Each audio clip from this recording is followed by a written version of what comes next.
Halo semuanya, kembali lagi dengan saya Nona Mauboy. Di video saya sebelumnya, saya sudah sharing tentang pengalaman saya membuka 4 PAUD di 4 desa yang berbeda. Nah, mungkin pertanyaan dari teman-teman semua, para penggiat PAUD adalah bagaimana untuk mendanai biaya operasional dari PAUD yang kita dirikan tersebut atau kita buka tersebut. Simak terus video ini karena saya akan berbagi 4 cara untuk mendapatkan biaya operasional untuk mendanai PAUD yang kita bangun.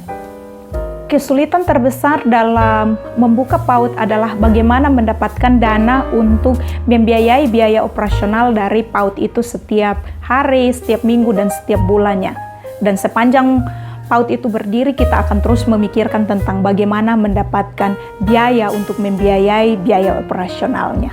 Saya akan membagikan 4 cara yang saya lakukan untuk dapat membiayai biaya operasional dari setiap PAUD yang saya buka.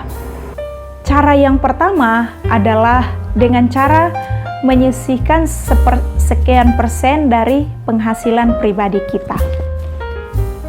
Mungkin ini tidak enak kedengarannya dan kelihatannya ini bukan cara yang paling baik. Tapi saya ingin mengatakan pada para penggiat PAUD bahwa ini adalah mimpi kita untuk menghadirkan sesuatu yang membawa manfaat bagi anak-anak usia dini di tempat di mana kita mendirikan PAUD tersebut. Nah, menurut saya, kita pun harus berkorban. Kita pun harus mengambil bagian di dalamnya. Kita pun harus menginvestasikan sesuatu di awal-awal. Sebelum ini benar-benar settle, benar-benar bisa mandiri, benar-benar bisa kokoh secara finansial, maka yang pertama harus kita lakukan adalah kita harus berkomitmen secara pribadi untuk mengalokasikan sepersekian persen dari penghasilan pribadi kita untuk mendanai biaya operasional PAUD tersebut. Di awal-awal ketika saya membuka PAUD, bahkan masih saya lakukan sampai hari ini adalah ada sekian persen dari penghasilan saya yang saya berikan untuk masuk ke dalam kas PAUD yang akan dipakai untuk membiayai seluruh operasional PAUD tersebut. Cara yang kedua adalah dengan cara menceritakan tentang proyek sosial kita ini kepada teman-teman dekat kita.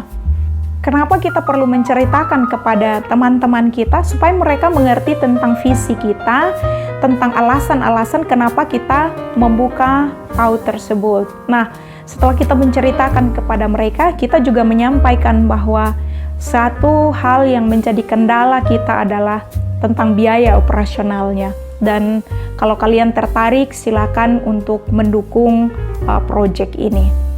Kalau ada yang tertarik dan mendukung proyek kita, buat catatan keuangan yang jelas dan transparan, yang bisa dilaporkan kepada mereka, yang bisa mereka lihat kapan saja. Karena ini bicara tentang uang. Nah, kalau bicara tentang uang ini, ada unsur trust di dalamnya, unsur percaya atau tidaknya orang terhadap kita ini biasanya dari uang. Nah, teman-teman yang mengelola PAUD, para penggiat PAUD, wajib untuk membuat catatan kas PAUD secara transparan yang bisa diakses oleh siapapun. Secara khusus diakses oleh teman-teman kita yang memberikan donasi atau dukungan untuk biaya operasional dari PAUD. Semakin teman-teman rajin menceritakan kepada teman-teman yang lain, mungkin ada yang tidak langsung membantu kita, tetapi mungkin dia adalah orang yang nanti akan menceritakan lagi kepada orang lain, dan dari orang tersebut ada dukungan. Nah, ada beberapa tipe orang di sini. Ada yang bisa spontan saat itu dia langsung bilang saya akan membantu sekian, tapi ada yang butuh waktu untuk memproses hal itu. Jadi tugas kita adalah kita harus rajin bercerita kepada teman-teman dekat kita. Cara yang ketiga adalah terus bangun komunikasi dengan pemerintah desa. Pemerintah desa di mana PAUD kita berdiri. Ini membangun komunikasi ini memang takes time. Kita harus sabar, kita benar-benar harus mau untuk membangun relasi dengan mereka. Kenapa kita harus membangun relasi dengan mereka? Karena dalam dana desa itu ada pengalokasian dana yang dapat mereka anggarkan untuk mendukung PAUD-PAUD yang ada di dalam desa tersebut untuk guru-gurunya. Nah, ini teman-teman bisa menggunakan kesempatan tersebut untuk bisa mendapatkan dana untuk operasional PAUD, khususnya untuk mendukung guru-guru kita. Nah, teman-teman, membangun komunikasi dengan pihak desa ini memang tidak mudah, tetapi harus kita lakukan. Kita harus aktif di sini supaya mereka benar-benar care juga dengan kita dan mereka juga bisa mengalokasikan dana pada saat mereka menyusun RAP untuk desa tersebut. Cara yang keempat, ini memang cara yang sedikit lebih advance, artinya ini teman-teman memang butuh effort di sini, yaitu dengan cara mengerjakan dapodik dari PAUD kita sehingga teman-teman bisa mendapatkan dana BOP dari Dinas Pendidikan setempat.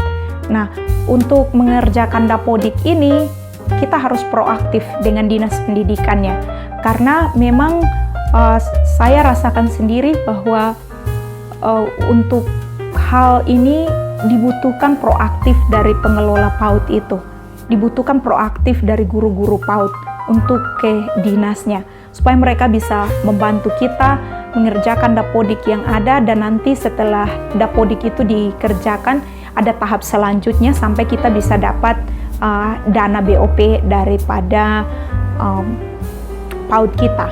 Nah, ini membutuhkan proses yang agak panjang, jadi memang PAUD yang kita bangun itu harus kita kelola dengan baik. Tujuannya supaya bisa sampai di tahap ini.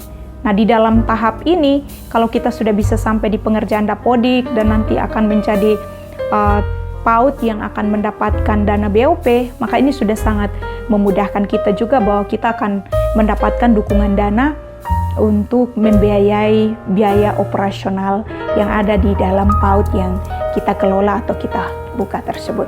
Itu dia 4 cara dari saya untuk para pengelola dan penggiat PAUD di luar sana yang sedang mencari cara bagaimana untuk bisa